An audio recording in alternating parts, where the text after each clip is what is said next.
구약성경 869쪽 시편 90편 1절부터 17절 말씀 제가 받들어 읽겠습니다. 주여, 주는 대대에 우리의 거처가 되셨나이다. 산이 생기기 전, 땅과 세계도 주께서 조성하시기 전, 곧 영원부터 영원까지 주는 하나님이시니이다.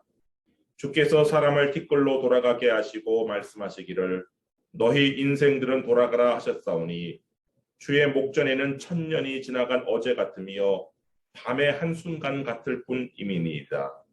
주께서 그들을 홍수처럼 쓸어 가시나이다. 그들은 잠깐 자는 것 같으며 아침에 돋는 풀 같으니이다. 풀은 아침에 꽃이 피어 자라다가 저녁에는 시들어 마르나이다. 우리는 주의 노에 소멸되며 주의 분내심에 놀라나이다. 주께서 우리의 죄악을 주의 앞에 놓으시며 우리의 은밀한 죄를 주의 얼굴빛 가운데 두셨사오니 우리의 모든 날이 주의 분노 중에 지나가며 우리의 평생이 순식간에 다하였나이다. 우리의 연수가 70이요 강건하면 80이라도 그 연수의 자랑은 수고와 슬픔뿐이요 신속히 가니 우리가 날아가나이다. 누가 주의 노여움의 능력을 알며 누가 주의 진노의 두려움을 알리이까?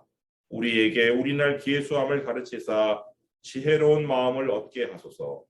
여호와여 돌아오소서. 언제까지니이까? 주의 종들을 불쌍히 여기소서.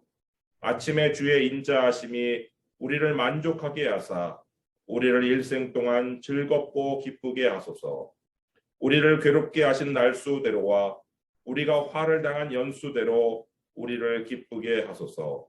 주께서 행하신 일을 주의 종들에게 나타내시며 주의 영광을 그들의 자손에게 나타내소서.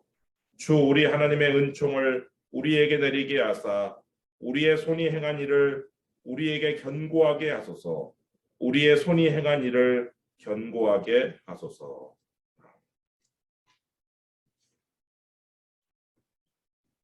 2021년 1월 첫 주일 예배를 드린 것이 엊그제 같은데 벌써 12월 마지막 송년 주일 예배를 드립니다.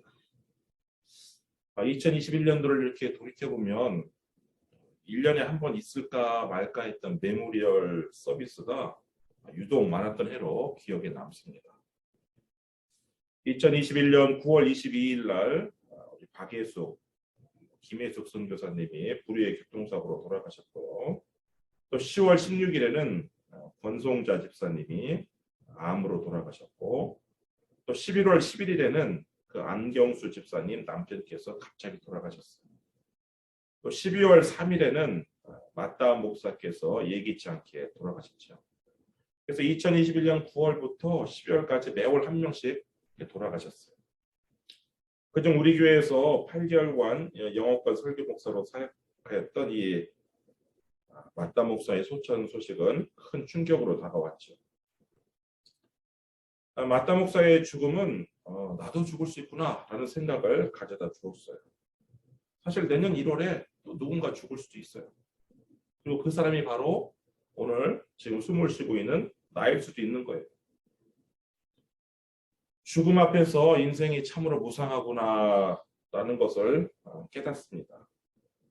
오늘 시편의 저자도 그 인생의 무상함을 노래하고 있는데, 오늘 시편의 저자는 모세입니다. 그 시편 90편 그 제목이 붙어 있죠. 하나님의 사람 모세의 기도. 호세 사람들은 이 모세를 하나님의 사람이라고 이렇게 일컫는데 전혀 주저함이 없었어요. 여러분이 죽고 난 후에 사람들이 여러분을 하나님께 속한 사람이라고 부르는데 조금 더 주저함이 없을까요? 사람들이 여러분을 하나님의 자녀라고 부르는데 부족함이 없을까요? 조금 더 주저함이 없을까요?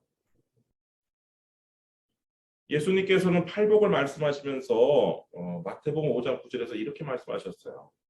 화평하게 하는 자는 복이 있나니 그들이 하나님의 아들이라 일컬음을 받을 것입니다. 화평하게 하는 자, 피스메이커. 그 피스메이커를 하나님께서는 하나님의 자녀라고 부르신다는 거예요. 내가 아무리 하나님을 아버지라고 부른다고 했어요. 내가 하나님의 자녀가 되는 게 아니에요. 하나님께서 나를 자녀라고 불러야 내가 하나님의 자녀가 되는 것이죠. 날마다 불화를 만들면서 트러블 메이커로 살면서 내가 하나님을 아버지라고 부르니까 나는 하나님의 자녀야.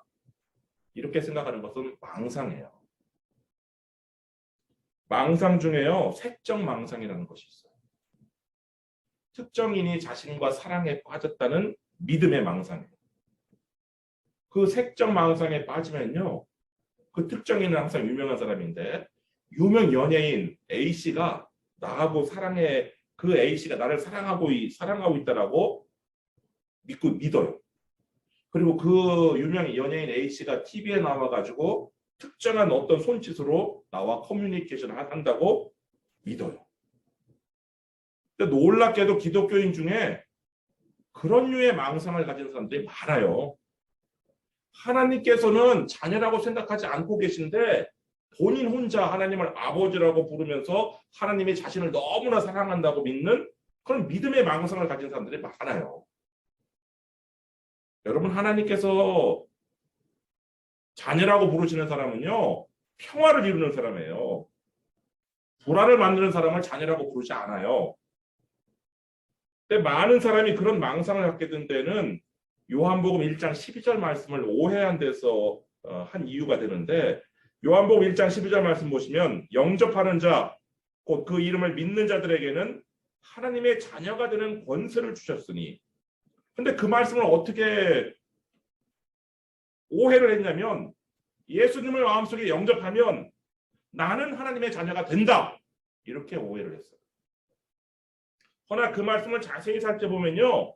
하나님의 자녀가 되는 권세가 주어지는 것이지 자동적으로 하나님의 자녀가 되는 것은 아니에요. 여러분, 미국에서 시민권자가 되려면요. 영주권을 받고 5년이 지나야 돼요. 영주권 받고 5년 동안 내가 미국의 세금을 잘 납부하면 시민권을 받을 자격이 주어지는 거예요. 자동적으로 시민권이 주어지는 것이 아니에요. 시민권이 되는 권한이 주어지는 것이죠. 근데 마치 어떤 사람이 영주권 받고 5년 동안 내가 미국 정부의 세금을 잘 납부했으니까 나는 이제부터 시민권자야 라고 생각하면서 행동한다면 얼마나 우스운 일이겠어요. 근데 마찬가지예요. 하나님의 자녀가 되는 권세가 주어진 것이지 하나님의 자녀가 된 것이 아니란 말이에요. 그런데 마치 자신이 하나님의 자녀가 되었다라고 생각하고 행동하는 것은 망상이죠, 망상. 하나님의 자녀가 되는 권세를 받은 다음에요. 예수님을 본받아야 하나님의 자녀가 되는 거예요. 근데 예수님을 뭘 본받아야 되느냐? 예수님께서 이 땅에 오신 목적이 뭐예요? 그 천사들이 예수님께 탄생하신 그 탄일밤에 천사들이 노래한 것이 바로 그 내용인데요. 누가복음 2장 14절 말씀 보시면 지극히 높은 곳에서는 하나님께 영광이요 땅에서는 하나님이 기뻐하신 사람들 중에 평화로다. 그러니까 예수님께서는요 하나님께서 기뻐하신 사람들 중에 평화를 가져다 주러 이 땅에 내려오신 거예요.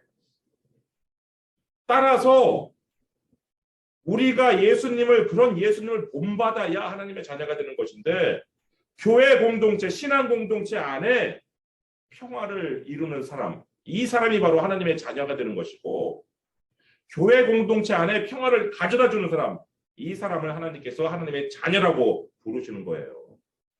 교회 안에 불화를 만들면서 자신이 하나님을 아버지라고 부른다고 해서 자신이 하나님의 자녀가 된 것처럼 하나님을 사람이라고 생각하는 것은 아주 큰 망상이죠.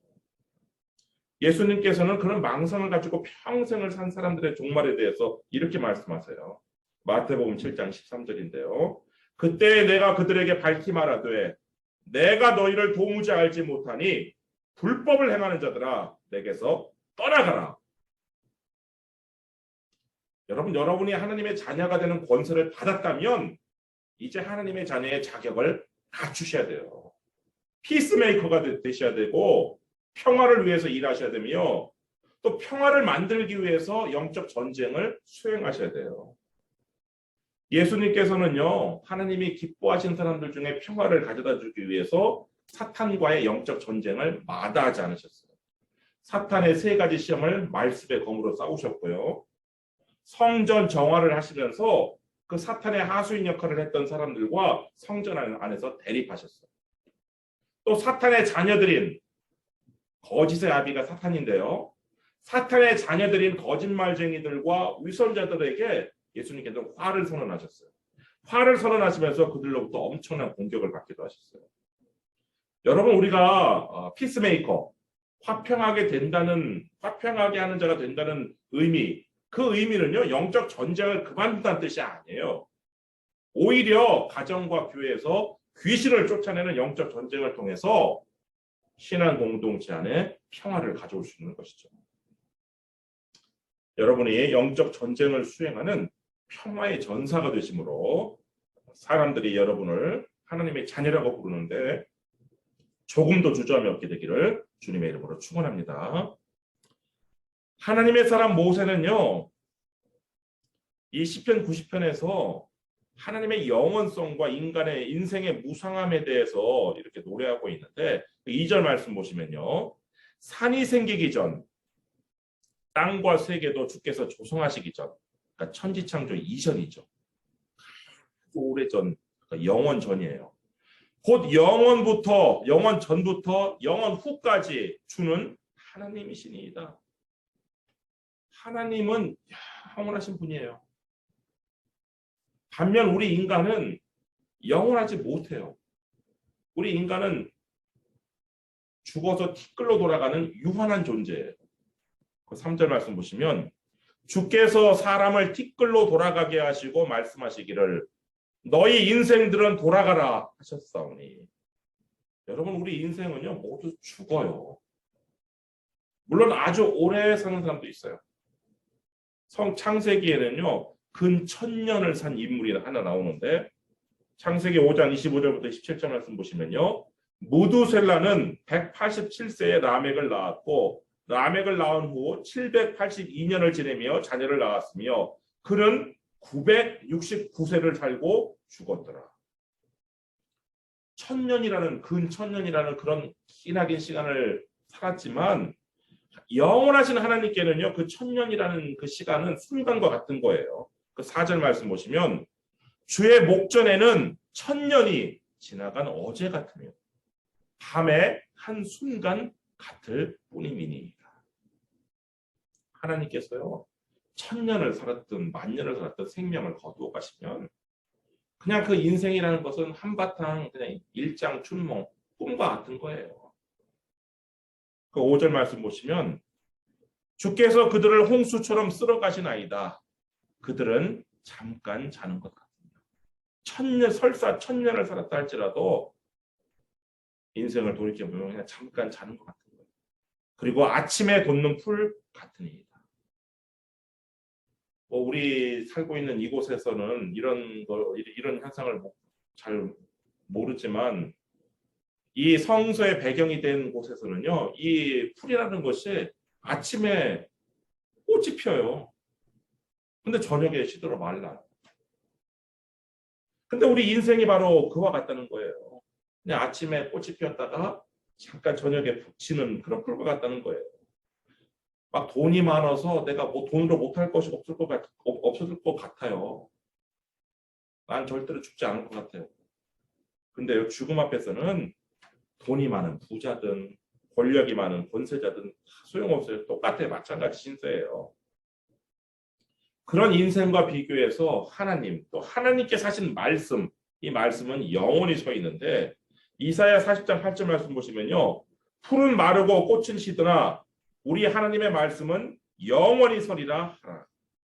그러니까 하나님의 말씀은 영원히 서 있고 우리 인생은 아주 유한해요. 우리가 가지고 있는 돈, 권세 다 이거 유한한 거예요. 그런데 이 영원한 말씀 대신에 이 돈을 선택한다든지 영원한 말씀 대신에 죄악을 선택하고 어떤 권력을 선택하고 어떤 힘을 선택하고 이런 것은요 굉장히 어리석고 미련한 선택이죠. 그리고 그 어리석음의 가장 극치가 뭐냐? 내가 아무도 모르게 죄를 지었으니까 그 누구도 모를 것이라고 생각하면서 거짓말을 합니다. 이건 정말 어리석음의 극치인데요. 왜냐? 하나님 앞에서는 내가 아무리 은밀하게 지은 죄라 할지라도 하나님 앞에서는 감춰질 수가 없다는 거예요. 거기 8절 말씀 다 함께 한번 읽어보겠습니다. 8절 말씀 시작. 주께서 우리의 죄악을 주의 앞에 놓으시며 우리의 은밀한 죄를 주의 얼굴빛 가운데 두셨사오니.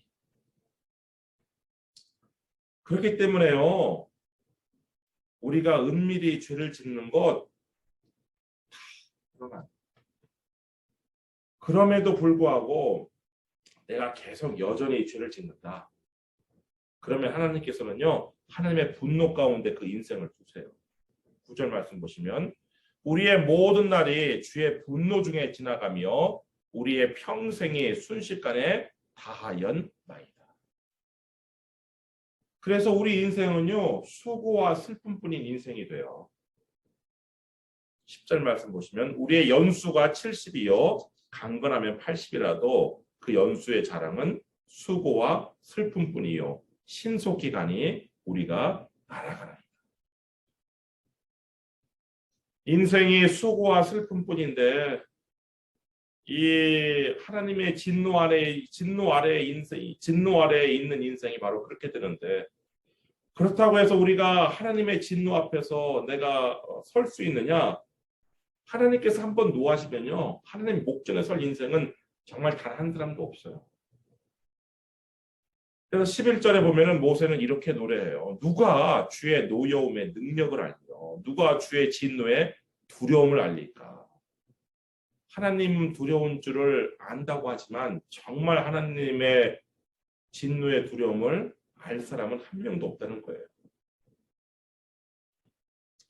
그리고 이 시편 90편이 모세의 기도라는 그 제목이 있는 것처럼 이제 12절부터 이 17절까지는 모세의 간구가 나오는데요.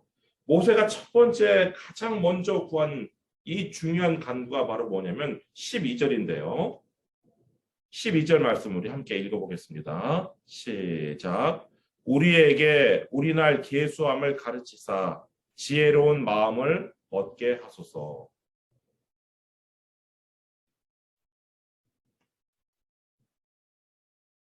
모세는 하나님께 지혜로운 마음을 구해요. 근데 이 지혜가 어디서 오느냐? 겸손에서 나와요. 우리가 유한한 존재라는 것. 또 죽음이 우리에게 갑자기 닥칠 수 있다는 것을 배우는 겸손에서 오는 거예요. 교만한 자들은요. 자신이 유한한 존재라는 걸 망각해요. 자신에게는 죽음이 오지 않을 것처럼 생각해요. 그러나 겸손한 자는 내가 유한한 존재이구나. 내가 오늘이라도 하나님께서 나를 부르시면 갈 수 있구나. 라는 것을 배우는 데서 오는데 그 겸손한 데서 지혜가 오는데 여러분이 만약 내일 죽는다면 오늘 어떻게 사시겠어요? 여전히 죄를 지으며 사시겠어요? 여전히 다투며 사시겠어요? 물론 어떤 사람은 내일이면 죽을 몸 그럼 오늘 내가 실컷 먹고 마시자 이렇게 살 수도 있어요. 근데 하나님께서 주신 그 마지막 기회를 그렇게 보내는 것은요. 하나님께서는 뭐라고 말씀하셨냐면 죄일 뿐만 아니라 용서받지 못할 죄라고 말씀하셨습니다. 이사야 22장 12절부터 14절 말씀 보시면요. 그날에 주 만군의 여호와께서 명령하사 통곡하며 애곡하며 머리털을 뜯으며 굵은 배를 띠라 하셨거늘 너희가 기뻐하며 즐거워하여 소를 죽이고 양을 잡아 고기를 먹고 포도주를 마시면서 내일 죽으리니 먹고 마시자 하는도다. 만군의 여호와께서 친히 내 귀에 들려 이르시되 진실로 이 죄악은 너희가 죽기까지 용서하지 못하리라 하셨느니라. 주 만군의 여호와의 말씀입니다. 우리가 용서받지 못할 죄 예수님께서 성령을 회방하는 죄라고 말씀하셨어요. 신약에서는. 근데 구약에서는요. 용서받지 못할 죄가 무슨 죄냐면요. 회개하고 애통하고 통곡해야 될 때 소 죽이고 양 잡아 고기 먹고 포도주 마시면서 기뻐하고 즐거워하는 것. 이거를 하나님께서 용서받지 못할 죄라고 말씀하세요. 그래서 우리는요, 하나님께서 주신 우리의 그 날수가 우리가 유한한 존재라는 것을 우리가 계산하시면서 지혜로운 마음을 얻는 것. 이것이 바로 모세가 가장 첫 번째 기도한 내용인데 2021년도 한 해를 마무리 지으면서 우리에게 필요한 것이 바로 이런 지혜로운 마음이 아닌가 생각을 합니다. 두 번째 이 모세가 기도하는 것은요. 대적으로부터 구원을 간구해요.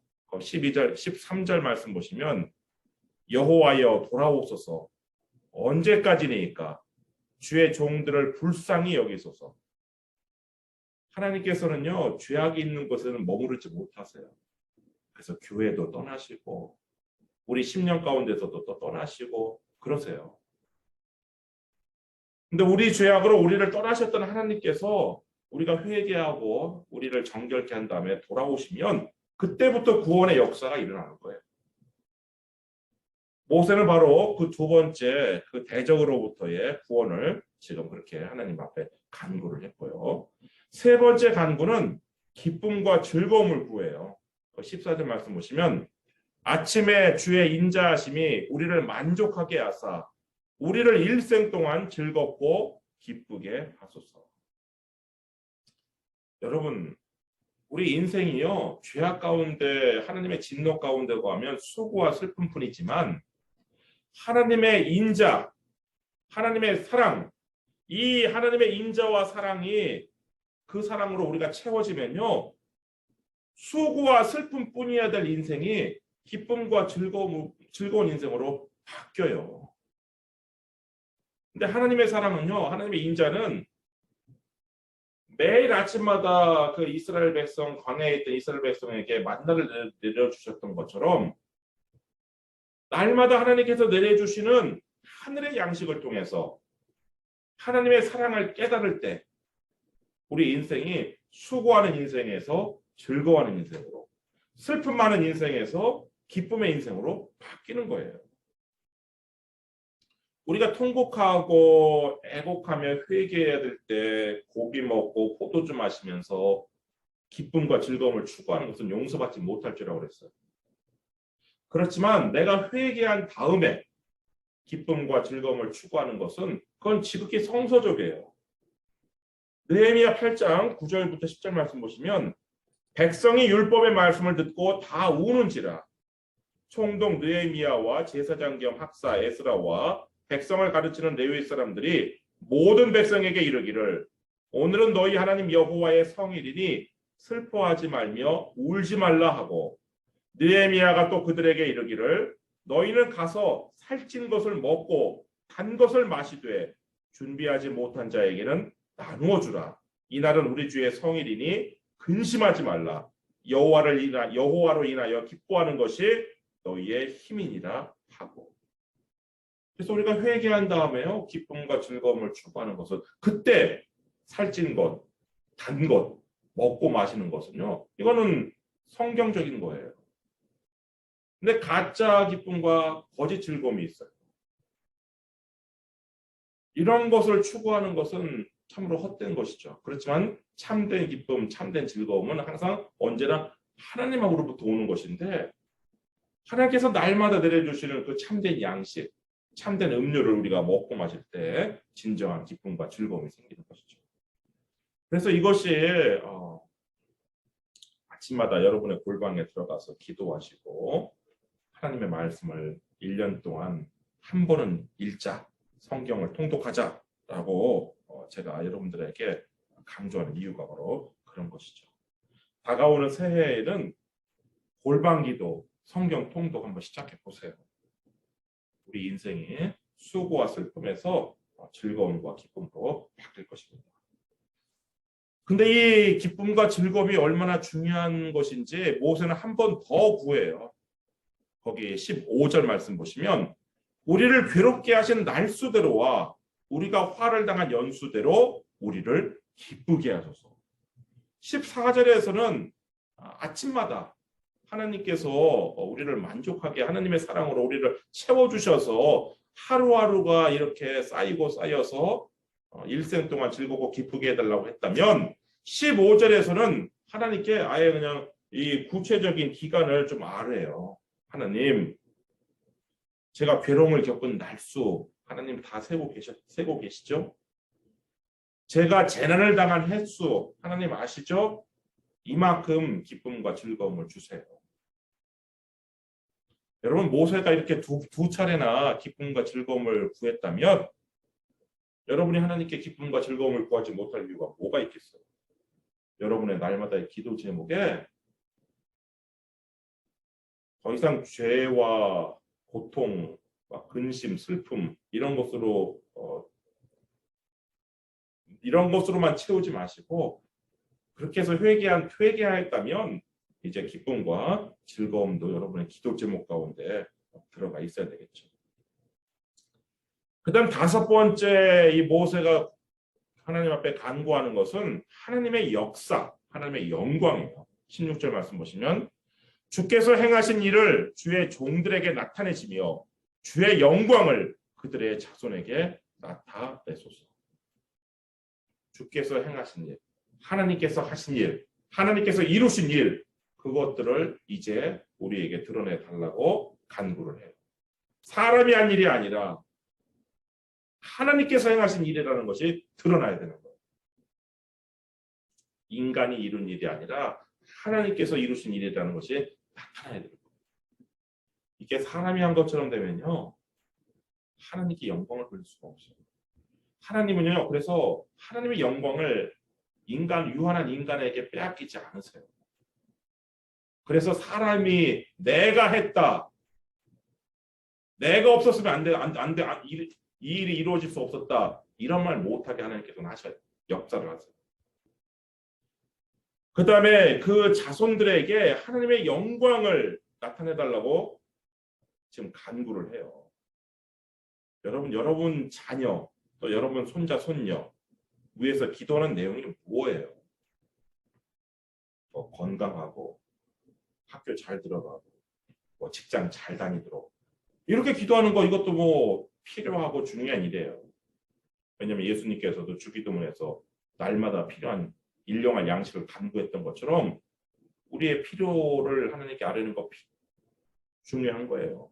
그러나 이런 것들보다 더 중요한 것이 바로 뭐냐? 하나님의 영광을 구하는 것이 더 중요한 거예요. 하나님의 영광이 우리 자녀들에게 나타나야 되는 거예요. 드러나야 되는 거예요. 그래야 하나님의 영광을 보고 우리 자녀들이 죄를 지으려고 하다가도 죄를 짓지 못하는 거예요. 하나님의 영광을 봐야 우리 자녀들이 그 앞에서 무릎 꿇고 하나님 앞에 경배를 하는 거예요. 또 하나님의 영광을 봐야 그 자녀들이 하나님께 영광 돌리는 자녀가 되는 거예요. 그래서 꼭 여러분들이 자녀들 또 손자 손녀들 위해서 기도할 때에 그 자녀와 손자 손녀에게 하나님의 영광이 나타나도록 그 기도하는 그 기도 제목이 꼭 들어가셔야 되는 것이죠. 마지막으로 모세는요, 하나님의 은총을 구해요. 17절 말씀 보시면 주 우리 하나님의 은총을 우리에게 내리게 하사 우리의 손이 행한 일을 우리에게 견고하게 하소서. 우리의 손이 행한 일을 견고하게 하소서. 우리 손이 행한 일이 견고해서 잘 되는 것, 이거 다 내가 잘나서 그렇게 되는 것이 아니에요. 전적인 하나님의 은총이에요. 내가 수고한 대로 내가 먹는 것, 이거 정말 하나님의 전적인 은혜예요.